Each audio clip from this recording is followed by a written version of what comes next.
Got another one from the YouTube comments here. When I first started Dungeons & Dragons 3.5, to be precise, I bought a full set of dice that included one of each kind of die, except for the D20, which came with 3 D20s. Quite a bargain, I thought. Months into playing, I was idly examining one of the D20s when I noticed it was missing a 1, with an extra 20 in its place.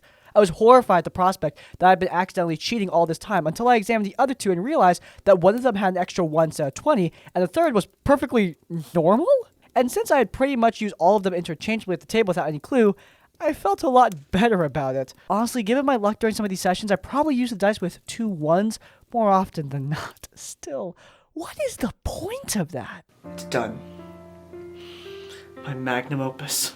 After years of cheating, I'm finally over it. But not before leaving behind a present of my own. A set of cheat dice. One with 2 20s, one with 2 1s, and 1 even. My dice will decide. They are the arbiter of truth. One dice proves that some people are luckier than others. Another proves that some are just unlucky. And the final one proves that most are just like everyone else. My final gift to the world. What? Well? Oh, like what do I think?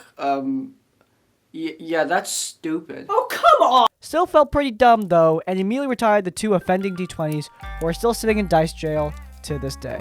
I know I made a whole joke about it, but seriously, what is the point of these extra 1 and extra 20 D20s? Effort went into this. Someone purposefully did this for a reason, and it's not for cheating because, I mean, come on, it's the most obvious cheating on the planet, so, like, I can't see that being a reason. Is that some kind of game thing for another system?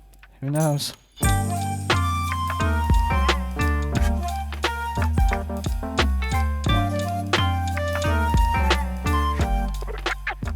I've been watching your videos for a while, thank you by the way, and while watching, I recently had a moment of, oh yeah, that kind of would be a horror story, I guess. So to start off, I will say that I've had my fair share of complications when it comes to D&D, but the other stories I will probably save for a later entry. This campaign, the important people in it are myself as a goblin cleric, the dungeon master who is bright and fresh, and this being his first time DMing, Warlock, who I would say is the closest to a problem player, Barbarian is a kind dude and played the crap out of his character, Sorcerer is a close friend to all of us, Ranger who was just kind of there to hang out, and finally, a later addition, Monk, who joined later after getting offered a seat at the table.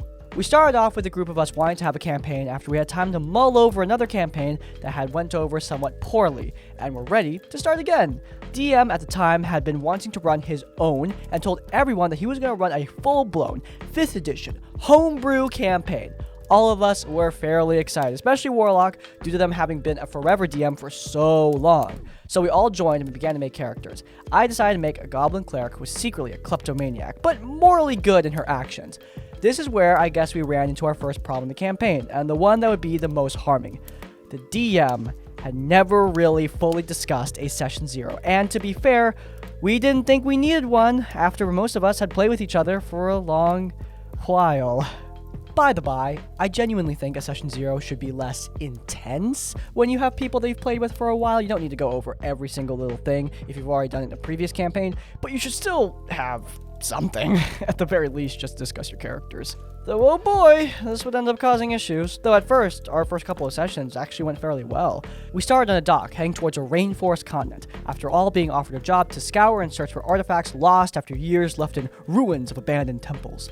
Overall, we didn't even really start facing issues till the later half of our campaign. The Dungeon Master had been behind on his planning, coming up with whatever we were doing pretty much after what had already happened the last session, but due to this, the campaign itself had become on rails. This was fine to me, seeing him mostly using it as a way to get his bearings till he could get some more time in between to make some stuff extra, but Warlock had become more and more uncomfortable with the playstyle.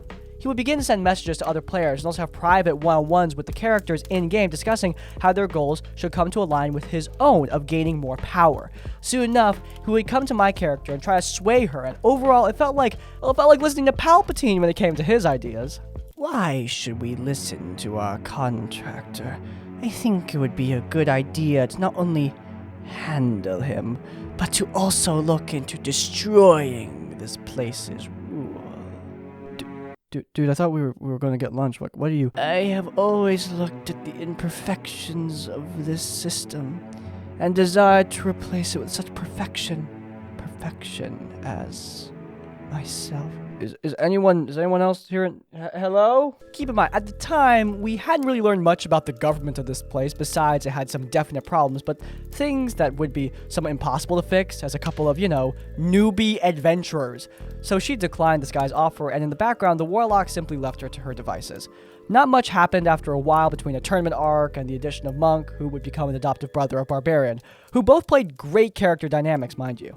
But that was all lead up to the instant. We had been informed of a temple that we needed to go to grab a piece of a larger artifact that would calm the nature of the island, which had seemed to get more and more rampant and more unruly. We began to travel there, and in our minds we were introduced to an encounter with a pair of centaurs, one man and one woman, who had challenged the party to a friendly duel. By this point, the party was fairly competent and getting close to being almost level 5. The thing was, Warlock had other ideas. In our duel, we fought, knocking the male down and casting fog clouds over the area. In this moment, the Warlock would spring what I guess was his big plan for the campaign. He said to the Dungeon Master, "I am going to have my familiar eat its face." We all kind of laughed at first, but as soon as we saw he was serious, everyone kind of quieted down. The DM allowed it, and the character's Inkling killed the yielding Wait, Inkling? Oh, that looks kind of cool. Because I was thinking about those things from Splatoon, and the thought of those things eating my face is, well, though I'm sure at least one of you people would be into it. Anyway, Inkling eating the face of the yielding centaur. The fog cloud lifted, and our party heard a scream from one of the centaurs as she accused the Warlock of murder, seeing the familiar floating over top. The Warlock then says, "Kill her, and let's get out of here." At this moment, I started to see things that had been secretly happening in the background. All of the secret conversations and all the swaying to his side. Most of the party agreed and would begin to try and go kill the centauress, leaving only my character and the ranger in the dark. I started with this moment of actual roleplay, like, "What are you doing?" When he gave no response, I was met with the revelation that I was now the only character in the party that wasn't some flavor of evil or some kind of murder hobo. I quickly cast heal on the centauress, and a battle erupted between me and the rest of the party, though I would be slowly outmatched, of course, with it being, 4v1. When I looked at a ranger, who had both of our characters decide what he was going to do, he did a coin flip. Yep, a coin flip, and when I watched it be in favor of Warlock, I knew at the very least my character was not making it out of this alive. I did, however, save the centauress with the last of my magic. She ran away, and my character was finally taken down by Dissonant Whisper. The thing that was really going on was Warlock did not want to admit that he was playing a character that was along the lines of chaotic neutral to lawful evil. And as the campaign went on, the character's worst tendencies were never really handled. After many literal hours of labor, my machinations are almost at an end. The pesky heroes will not stand in my way, for now they have joined my side. And when my empire of evil rules over the galaxy, we will have an evil campaign. Wait a minute, did you make us all evil so that you could just have an evil campaign? Yes, we didn't have a session 0 to discuss it. I was trapped in a campaign of good, and I didn't want that. Like, why didn't you just talk to the DM about it, or talk to any of us above table? Shut up. That said, the other major thing I hadn't known was that every other character was playing with a similar system, and or their characters had been in some kind of messy, abusive, verbal relationship with Palpatine the Warlock. So by the point of this, the DM was ending the campaign with each characters now becoming thralls of sorts to the Warlock. Dude, I made the Palpatine connection earlier, but this is literally Order 66. I'm not a huge Star Wars guy, so correct me if I'm wrong, but the Warlock is Palpatine, corrupting the otherwise good clone troopers to fight against their allies, slaughtering the heroes and leaving the mindless thralls serving their master forevermore. I think it would be a cool plotline if it was done with, consent. That would sadly be the end of our campaign, and out of it, the DM would decide that he wanted to stay away from D&D for a long while, and I can't blame him. I won't lie, there was a lot of problems in that campaign, and even I was one of them, but it hurt my heart to see what happened to him, though I'd rather not end it on a sour note, so I will say that thankfully, we all stayed friends after this. The DM would find himself with a new party that he felt comfortable with, and Warlock moved a bit after, and we're still good friends to this day. The campaign taught me a lot, and it was overall a super opening experience, and something I never really expected was how much playing my little goblin thief meant to me. I didn't know it, but one of the things that would really crack my shell and help me come out as a trans woman, but still, it was definitely a horror story in the sense that I thought it would be a good one to share. Thanks for reading and giving me the time. Of course, I've said before that I'm not really an evil campaign guy, but I understand the appeal. However, switching to evil campaign on a dime like this is not a good idea. I would always rather have a surprise be ruined than to ruin the entire game for the surprise. Warlock keeping his Order 66 plotline under wraps is a cool idea, but it completely sours the game for you, and the other players now just thralls to his will thanks to the Dungeon Master, so none of this sounds really ideal. I don't think Session 0 would have helped with this, since this seems to be a mid-campaign development. I think a Session something 0.5 instead. Sometimes having a mid-game discussion can really save your butt when it comes to stuff like this. If the Warlock really want to take this turn into Dark Urge style with this campaign, they should have talked to the DM. They should have talked to the whole party, not just in roleplay, but above table. Look, the surprise is cool, but it's not cool enough that the game should be ruined for it. This is a mess. My friend, the first-time Dungeon Master, wrote a Dungeons & Dragons 5th edition campaign and asked a few of us to play in it. He invited a friend of his, and another player brought along their wife because she wanted to try D&D for the first time. We played over Discord with a dice bot, and it was a little chaotic, but the first couple of sessions went well. Then, it all went downhill. The married couple decided to open up their relationship and included another player in it, turning it into a polycule? Y'all are making relationship dynamics sound like Pokemon evolutions. Who's that? Relationship! It's polycule! Daddy Halson, they call me. I actually don't know anything about Pokemon. Or relationships, actually. The wife went from 0 to 100 with the guy, deciding within about 2 weeks that she was completely in love with him. For his part, though, not so much. He wanted to move things in slow and casual, so after they met up for the first time and he realized how intense she was, he tried to back things off.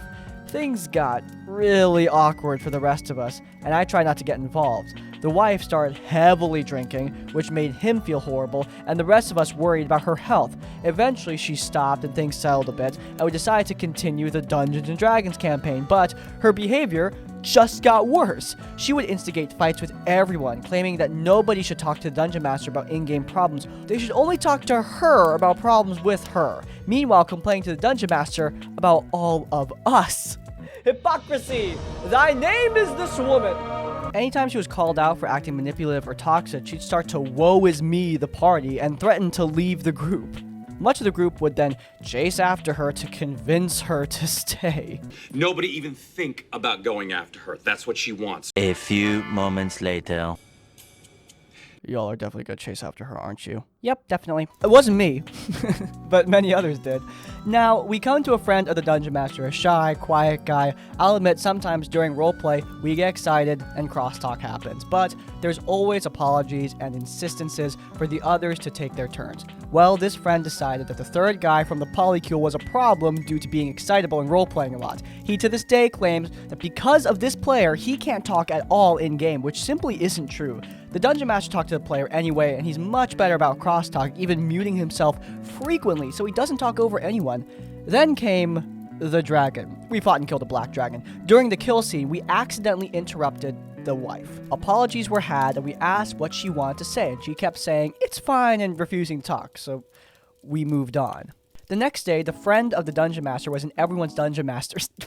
Guys have no idea how many times I've made that exact mistake. Like, seriously, you'd think I would learn by now, but I just don't. I just read it as Dungeon Masters. The amount of times I've cut those bloopers out of videos, I mean, it's countless at this point, but this is what I'm leaving in.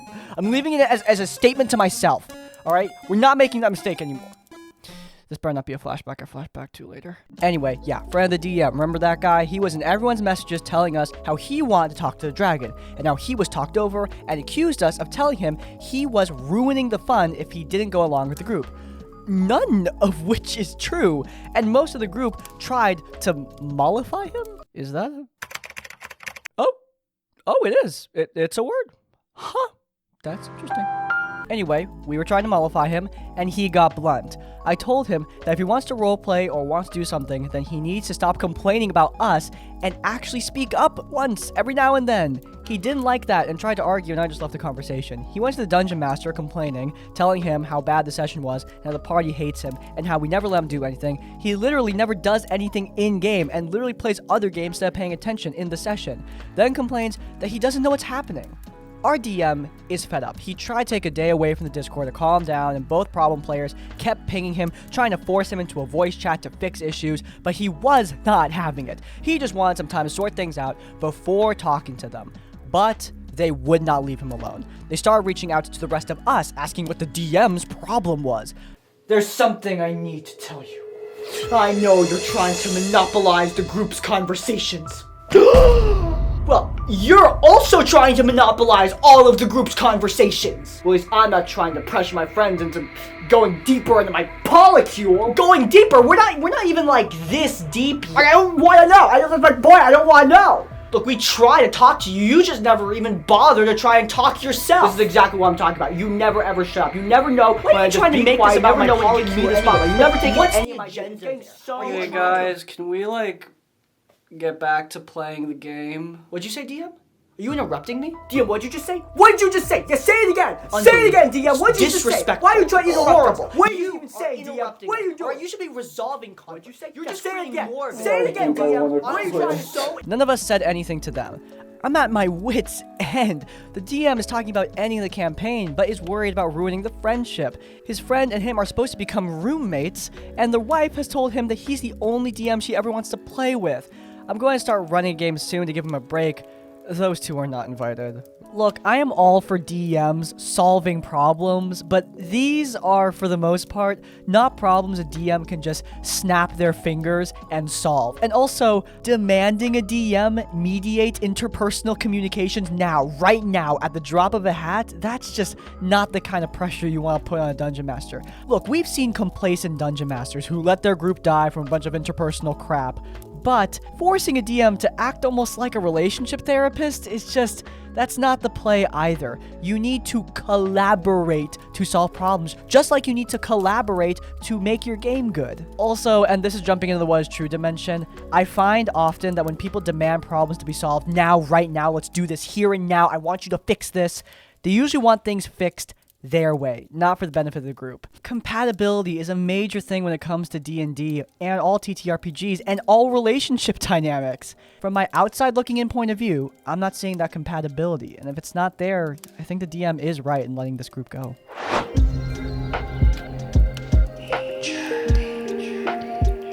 I actually found your YouTube channel recently, and as I was listening, I suddenly remembered my own D&D horror story, made even better by the fact it was my first ever D&D campaign I joined. I want to say about 7 years ago, I, NB, then 20s, was in undergrad and made friends with a guy at work who ran a Dungeons & Dragons campaign. I had never played and figured it would be a fun thing to try and decided to join it. Note that back then, I had not come to accept my NB-ness and identified as male at the time, but I've always liked playing female characters. This plays into what happened. We were playing a Pathfinder campaign. It was my co-worker, 2 of his roommates, and 2 other guys I had never met. I forget what everyone was playing, but I was playing a female high elven sorceress because why not? And this one guy, who was easily in his late 40s, early 50s, was playing a male dwarven fighter. At least, I think memory is fuzzy, but I know he was a dwarf. Anyway, we're playing through, and I wrote my character to be a stereotypical high feminine, high elven woman because, again, why not? Which the dwarf comments on. He makes a pass at me in character, and I laugh and brush it off, thinking, that's the end of this. Oh, how I was wrong. This man continued to hit on my character repeatedly over the next few sessions, and not in a cute way either. Picture a stereotypical construction worker with a beer gut catcalling a girl on the streets level of sleaze. Whew, that comment takes me back to the last real crazy nice guy video I saw. It was on Chad's channel. Obviously, no hate to anyone who's actually in construction, but this guy theorized the reason women don't go into construction is not because it's an extremely male-dominated industry, but because women want to destroy. I feel like he and this dwarf would get along. I'm using that video. That makes this look good. We need a sleazy handshake. You guys got any ideas? Anyway, it got to the point where I was really uncomfortable. It actually stopped me from wanting to continue playing, at least for a while, as I personally had some past trauma with this behavior that it reminded me of. I didn't make a big deal about it or anything because I was afraid of causing a scene with a new group of people, the rest of whom, they were all really cool, and I got along with them. The Dungeon Master was great because he called it out after he noticed I was not comfortable and tried his best to stop it from happening. We love to see a DM like that. The group ended up falling apart shortly after due to scheduling conflicts, and honestly, I was kind of relieved when it did because by that point, I stopped playing for a while, at least after that. The story has a happy ending though, because the DM turned out to be the guy I married a few years later. We even had regular D&D parties at our place, which I joined, and the troubles hit in 2020, and now we're talking about joining a new campaign with a character duo we're building together. Love your channel, keep up the good work. Wow, a happy ending. The happiest of endings. I'm very happy now. A DM who stands up for his players and a DM who stands up to his players is a DM you want to have in your corner, as long as it's, proportional. But in this case, it was absolutely warranted. Somebody who is making someone else uncomfortable at the table through advances such as this is not something you want to have around. Look, romantic plot lines, as we've said many times, they can be really cool. Even as an Arrow Ace guy, I enjoy my own romantic plot lines sometimes. But if they do not have consent, they are not to be had at all. Consent is mandatory for pretty much all plot lines, but with romance especially, it can be really bad when it is not had. That's what happened here, which obviously not ideal, but the DM standing up for this player and actually getting the stuff to stop and then getting married out of the whole thing, you know what? Not bad at all for an ending. I doubt this trend is going to continue in the next story, but we'll see.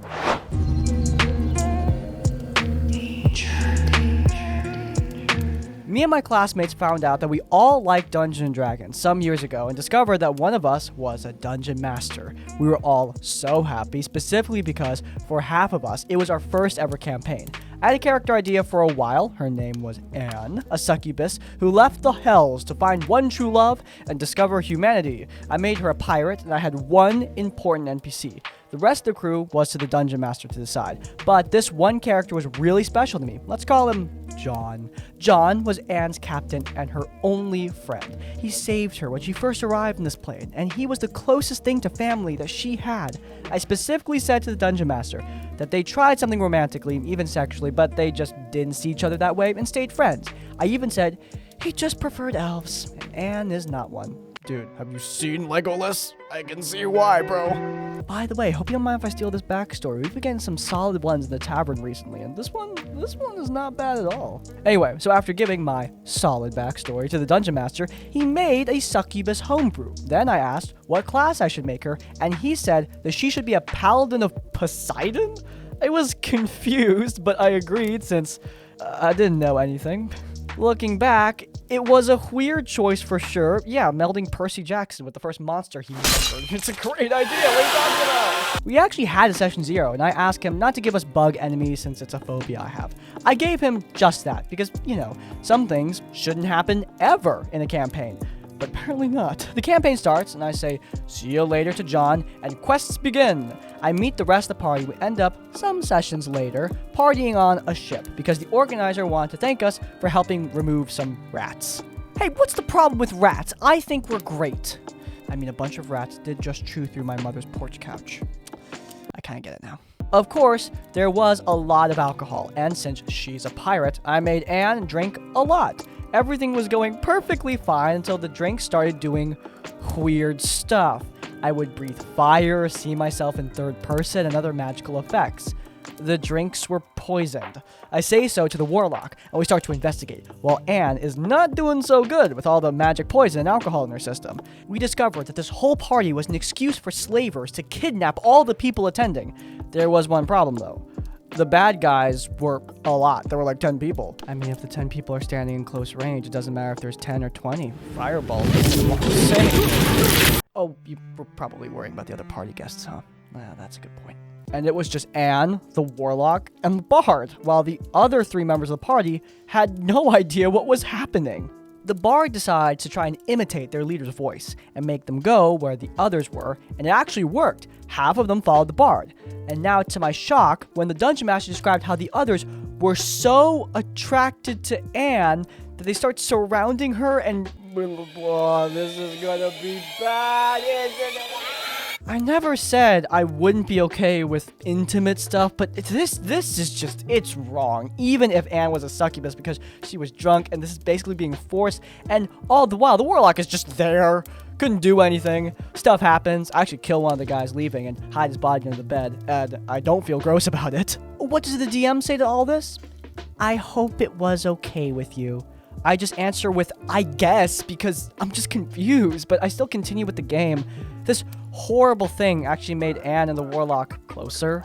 We defeat the bad guys, and during the next session, they start dating. Me and the warlock were so happy for this turn of events, so of course, it had to be ruined. Remember John? Later in the campaign, during one of our missions, Anne had to sleep outside the town because the whole place was enchanted to detect bad things and devils. The DM starts describing to the others about this creepy dude who tries to hit on one of the girls in the party, and I had this feeling something felt off about it. Later, the DM makes me meet him too, and imagine my confusion when he says it's John. He says to Anne how lonely he felt without her, and how disappointed he felt that I found someone else, and he was gonna kill the warlock if I didn't want to bone him. All this is John talking. Hey, according to my notes, it looks like you're gonna be near the town where your pirate friend lives. Oh, he's here? Oh, that's awesome. I mean, it's been so long since we sailed together on the high seas. Our friendship grew strong, and I think it'll be good to rekindle those bonds together. So, stay back! Who the heck is that? Yeah, that's your pirate friend. What happened to him? When I said wholesome best friend character, it's not what I had in mind. This society has been so unkind to me, okay? Women dominate. Look, I know some of these changes that I made may be a little bit... Women are being empowered. They're getting rights. Okay? Hard to get used to, but I think that this is for the best for the plot. I mean, it's not like you're gonna do anything about it. You're a good line character, and it's not like you're gonna kill your friend with a fireball. I'm gonna revivify him later. I went along with the roleplay describing how uncomfortable she felt about what he was saying. John was a higher level than all of us, so Anne had to agree with his bone or death deal, or things would end really badly, and she didn't want the warlock to actually die. Thank God one of the other players intervened and challenged John to a first who hits the other wins and saved me from whatever that was supposed to be. I later asked the DM why he did that, and I kid you not, he said, well, if you have to have sex with someone, you can't just not feel anything. He fell in love with you, of course. Thankfully, John the NPC never returned and the campaign continued. I could say many things about this nightmare, like the time he tried to make me lose my paladin powers, just because, and I discovered it by another player. Oh, or that time he tried to make Anne become an NPC, but it would all just take too long. Looking back, I felt like he really hated me and the warlock, and just wanted us to have a horrible time or something. The funniest thing is that the campaign was canceled by him himself because he started dating one of the players, we know his favoritism, he was angry, and he just ended everything. They even changed classes so that they weren't with us. I know it's a lot, but thank God, this didn't make me want to stop playing. I even started DMing recently. I guess this is a lesson for everyone, to not just stick around because you have nothing else. A great lesson to take away. Yeah, this game probably wasn't worth staying for, nor any of the DM's other games, if I'm being honest. A dungeon master who acts a little bit creepy is a bit much for me. A dungeon master who acts this creepy is enough to make me want to run away as fast as humanly possible. I already talked about this, but I'm bummed out that the Succubus was forced into an explicit plotline. While I think it's okay for characters like Succubus to be in explicit situations, I also like it when people break that mold in some way, which is what this person did. I already talked about that, but the DM went ahead and ruined it entirely. I have no idea if the DM was actually into the writer or not. Who knows? Maybe they just thought this is what a person playing a Succubus would want, which I think really sucks. Some people just think the character concept is cool and want to play a game. Unless they explicitly tell you that they want something explicit, then they don't want it. Unless you have direct permission, don't add anything like this into your game. Because if you do, anyone with good sense won't be sticking around for long. That's a wrap. If you guys enjoyed, then please do leave a like. If you want to see more of our content, then you can check out our Shadow over Kerkonos actual play D&D podcast. The full adventure is linked in the cards. And while you're there, subscribe to Crispy's Tavern to get more of our content as it comes out. And finally, if you want to leave your own stories or thoughts, go down into the comments down below. If you can't think of a comment, leave the comment, the Succubus, to let me know you made it to the end of the video. Hey, by the way, if you have your own horror stories, you can send them directly to us. There's an email down in the description down below. Send your stories our way for a chance to be featured in one of these videos. But hey, even if you don't have any stories, in essence, like, comment, subscribe. I will see you all next time. Farewell. This nail was chipped like crazy last night because last night I was playing a D&D game. My party almost TPK'd. Almost chewed off this finger from the stress. Oh my god. All my other nails are fine, but this one, I was biting on that thing crazy.